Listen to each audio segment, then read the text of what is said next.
علب خان صاحب زه ستاسو ډېر مشکور یم چې تاسو زما را دوه درې خبرې واورېدې چې زه ډیسیبل یم، اکسیډنټ مې کړی و، دا لاس مې مات دی، د سپغو د اپریشن مې کړی.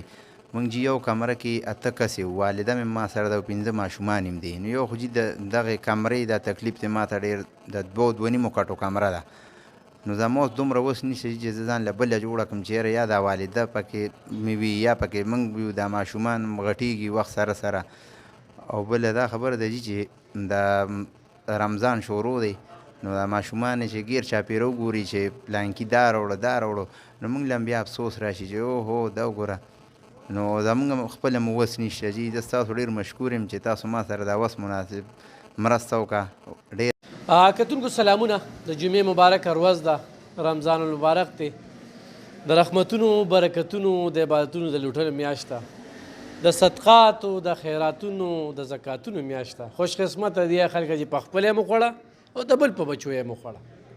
علب خان شیرپو ویلفیر فاونډیشن د خپل وس مطابق الحمدلله په دغه سخت ماحول کې چې د فتنې دور دی او هر طرف نه خولې وازې دي، د غریب ته رزق ورکولو کې دی خلکو ته مشکلات دي، خو بیا هم علب خان شیرپو خپل کار جاري ساتلی. ګرانو کتونکو دا یو ورور ډېر سپید پوشه خلکه پرونه د یو کس وی هغه خلک ډېر خوشحاله دي چې غریبانان دي، وی هغوی کره هر څه شته، خو چې وی هغه سپید پوشه دي ناخفه دي، هغوی کره هېڅ هم نشته، څوک چاته لاس هم نشي نیولی. دا د خیشکو نوخار نه راغلی، د نوخار خلکو د 15 لوریانې دي، دی به تاسو ته په دې سقر وښکاري، خو دا یو لاس کار نه کوي. وښیه دا لاس چې کوم دی دا کار نه کوي، بل د دې سپوغز نه لاندې چې کوم دی نو دا اپریشنونه کړي، نو دې د زور کار نشي کولی.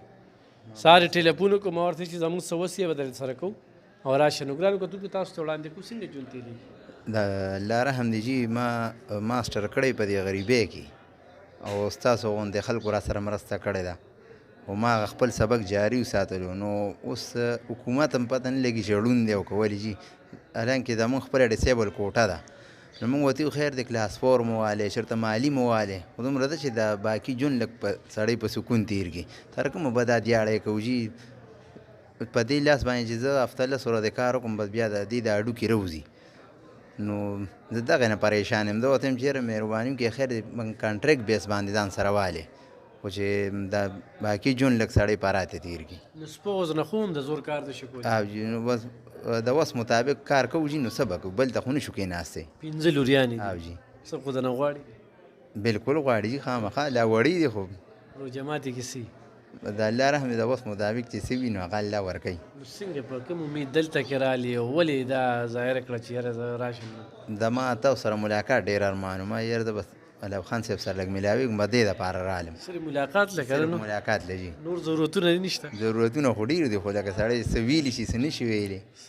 جي لکه ضرورتونو سره سره ملاقات ته هم خواهش و. ملاقات مې ډېر خواهش و جي. ما چې شادي کارت شته چې دا ډیزیبل نښه ده پکې. جي ما وی چې زما دا خبر تاسو ورسوئ چې دا ډیسیبل دی، د ماسټر کړی دی او منډې تړی مې ډېر ووالې، خو بس څوک هم زما آواز نه اوري چې لکه ما مطلبي خلکو ته ورمخکې کي چې دا حقدار دی ده ته لږ وګورئ.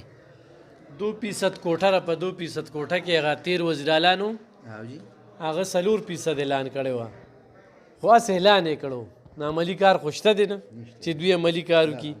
او دا حقدار دی د په دغه باندې دا یو سره جنډه وي دا اوري دا ویلچیر دی پیجي دا دی ښه دا ویلچیر دی خو دا سره نښه هم پې وي اوري ښه دا ویلچیر هم په دې ځای کې لګېدلی دی. وګورئ دا مې په دې باندې دی وزیر اعلی صاحب ته هم ښیم چې یاره جي 15 لوریانې دي، حقدار دی او ماسټر تعلیم یې کړی دی، ماسټر تعلیم سوشل ویلفیر والا ته هم وایو چې داسې خلک چې کوم دي له موقع ورکوي.